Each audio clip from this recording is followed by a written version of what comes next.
Perempuan tanpa nama. Julie adalah seorang siswa kelas 12 dengan jumlah mantan 0. Namanya memang terdengar seperti perempuan, tapi sebenarnya dia bukan. Dia laki-laki 160 cm dengan tai lalat di kuping kirinya. Memang, jika dibanding teman-temannya, dialah yang paling pendek. Tetapi sebagai siswa kelas 12, pemikirannya sudah jauh melebihi anak kelas 6 SD.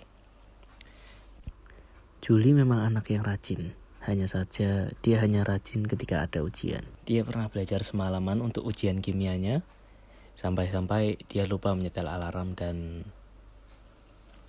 begitulah dia. Sudah dewasa, tapi masih saja seperti anak kecil. Tapi itu justru jadi senjatanya untuk mendapatkan banyak teman. Kepolosan dan kelucuannya membuat dia bisa mudah berteman dengan siapa saja. Dia pernah pergi bersama ke-6 teman lainnya dan membuat perut mereka semua sakit. Bukan karena dia lucu, tapi karena dia tidak sengaja menumpahkan satu bungkus merica ke makanan yang dia buat. Ini apa nih? Enak. Tapi kok agak pedas-pedas gimana gitu ya? Julie hanya tersenyum. Keesokan harinya saat di sekolah, teman-temannya datang dengan wajah yang keras seperti sedang menahan sebuah bongkahan kotoran yang akan keluar dari lubang pantatnya. Julie dengan santai dan polos. Kamu kenapa? Memang begitu. Bukan hanya polos, sepertinya Julie juga memiliki jiwa psikopat. Julie suka sekali minum kopi, terutama di kafe yang dekat dengan rumahnya. Saking seringnya ia pergi ke sana, mbak-mbak yang jaga pun sampai hafal dengan pesanannya. Mbak, mau pes, eits, 1 gelas americano panas, gula dipisah dan 1 potong cheesecake yang diberi saus keju ekstra. Iya mbak.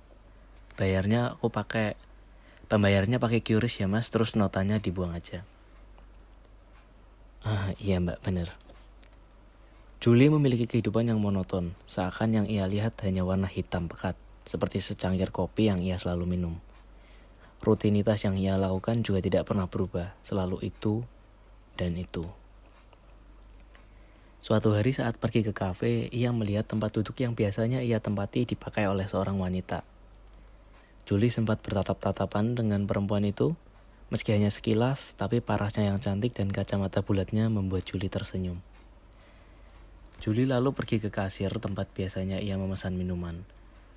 Seperti biasa, tanpa panjang lebar, mbak itu pun langsung menyebutkan pesanannya. 1 americano panas, gula dipisah, dan 1 potong cheesecake dengan saus keju tambahan. Tapi hari ini ada yang berbeda. Mbak, itu siapa ya? Julie bertanya. Oh, itu dia juga langganan mas. Tapi biasanya dia nggak duduk di sana. Oh, mbaknya kenal dia? Waduh, saya kurang tahu sih mas. Tapi dia pesannya sama persis kayak masnya. Persis. Seketika keadaan menjadi hening. Julie pun pergi dari situ. Tapi, mas. Iya, kenapa ya mbak? Bayar dulu mas. Oh iya, maaf mbak. Sejak hari itu, Julie selalu melihat perempuan itu. Rambut panjangnya, kacamatanya, membuat Julie hanya bisa memandang dari kejauhan. Julie duduk berada tepat di ujung kafe. Untungnya dari tempatnya, ia bisa melihat perempuan itu. Julie memang begitu. Ia terlalu takut untuk mulai menyapa dan berkenalan. Ia hanya bisa duduk, diam, hingga akhirnya perempuan itu pulang. Sampai akhirnya pada suatu ketika perempuan itu datang menghampiri Julie dan bertanya, Kak, bawa charger gak ya? Julie yang jarang berbicara dengan wanita sempat bingung harus berbuat apa. Dia kebingungan. Walaupun akhirnya Julie mengambilkan charger iPhone berwarna merah keluar dari tasnya beserta kepalanya. Makasih ya kak, saya duduk di sebelah sana ya kak. Saya gak kabur kok. Iya mbak, balasnya dengan gugup. Sejak hari itu, perempuan itu selalu menyadari kehadiran Julie. Begitu juga sebaliknya. Seakan mereka seperti terikat gara-gara kabel charger. Kak, charger ya kak, tersenyum. Oh iya mbak, terkejut. Hari demi hari hubungan mereka semakin dekat. Perempuan itu sekarang duduk di belakang Julie. Entah apa tujuannya. Lama-kelamaan, sepertinya Julie mulai timbul perasaan. Benih yang ia miliki dalam hatinya sudah berada di tanah sekarang. Pada hari itu, Julie yang berinisiatif untuk mengajak perempuan itu berbicara dengan lantunan musik jazz yang mengiringi. Ia mendatangi meja di belakangnya dan, "Mbak, iya kak, mau pinjam charger?" "Enggak mbak, manggil aja." Lalu Julie kembali ke tempat duduknya. Waktu itu dia sedang belajar kimia. Dia melanjutkan menulis soal demi soal sampai tak terasa hari sudah mulai gelap. Terlihat dari dalam kafe, mobil Innova putih dengan lampu menyala menyinari dalam kafe. "Pulang ya kak," melambaikan tangan. "Oh iya, hati-hati," membalas melambaikan tangan. Lalu waktu berjalan cepat, semuanya tak terasa. Saat Julie melihat jam, ternyata sudah jam 10. Hanya ada dia dan mbak-mbak kasir yang sedang berberes kafe. Julie memang begitu, tidak pernah ingat waktu. Saat ingin pulang, Julie melihat charger perempuan itu tertinggal di atas kursi. Julie pun berinisiatif membawakan charger itu. Tapi semenjak hari itu, Julie tidak pernah bertemu wanita itu.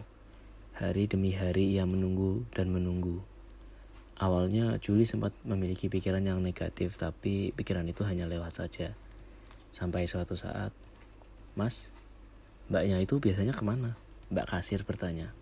"Waduh, saya juga kurang tahu mbak," balas Julie. "Gak dibolehin sama pacarnya ya mas?" Tanya lagi. "Hah? Gak tahu mbak, saya kurang tahu." Julie hanya tersenyum. "Masa gitu doang gak tahu sih mas? Orang terakhir dijemput pacarnya naik Innova." "Saya beneran gak tahu mbak," tegas. Sambil membawa secangkir kopi di tangan kanannya dan sepiring cheesecake di tangan kirinya, Julie berjalan ke tempat biasanya. Dia sudah merencanakan akan menyelesaikan semua tugasnya di hari itu. Namun saat Julie ingin memulai, tiba-tiba pikirannya campur aduk. Yang ada di pikirannya saat itu adalah, "Jika saja aku tahu namamu," berkata dalam hatinya sedih. Semua tugas di hari itu tidak ada yang selesai. Julie hanya melamun melihat ke kursi biasa perempuan itu duduk. Kopinya sudah mulai dingin, cheesecake-nya sudah mulai keras, terkena udara kafe yang dingin. Sambil memegang charger milik perempuan itu, ia berharap mobil Innova putih itu datang ke tempat itu. Mas," menepuk pundak Julie. Iya mbak," kaget. "Tokonya udah mau tutup mas," tersenyum. "Oh iya mbak, itu gak mau dihabisin dulu mas? Atau mau dibungkusin?" Mbak kasir bertanya. "Iya mbak, saya habisin." 10 tahun kemudian. 10 tahun sudah berlalu. Waktu berjalan begitu cepat. Julie bahkan sudah menyelesaikan kuliahnya di luar negeri. Julie bahkan memutuskan untuk menetap di sana. Sampai suatu ketika dia berlibur ke Indonesia dan mendatangi kafe yang menjadi langganannya semasa SMA. Saat dia berjalan masuk, dia bisa merasakan atmosfer yang sama seperti 10 tahun lalu. Udaranya yang dingin, aroma khas kopi Arabica, dan meja kursi yang masih tersusun sama seperti 10 tahun yang lalu. Walaupun mbak-mbak yang jaga sudah ganti. "Mbak, pesen ya?" "Oh, mau pesan apa mas?" "1 gelas americano sama 1 cheesecake ekstra saus keju ya mbak." "Baik, pembayarannya mau pakai apa mas?" "QRIS bisa mbak?" "Bisa mas." "Yaudah QRIS aja." "Baik mas, ini notanya." "Gak usah mbak, dibuang aja." "Oh baik mas, ditunggu pesanannya." Julie duduk di tempat biasanya ia duduk. Dengan secangkir americano dan sepiring cheesecake, ia menikmati kedua hidangan itu. Lalu saat meminum kopi, Julie menangis. Kok bisa ya? Perempuan tanpa nama membuat aku sedih. Lalu tiba-tiba, musik di kafe itu berubah menjadi musik jazz. Lalu seorang perempuan tanpa nama menghampiri Julie dari belakang dan, "Kak, bawa charger gak ya?"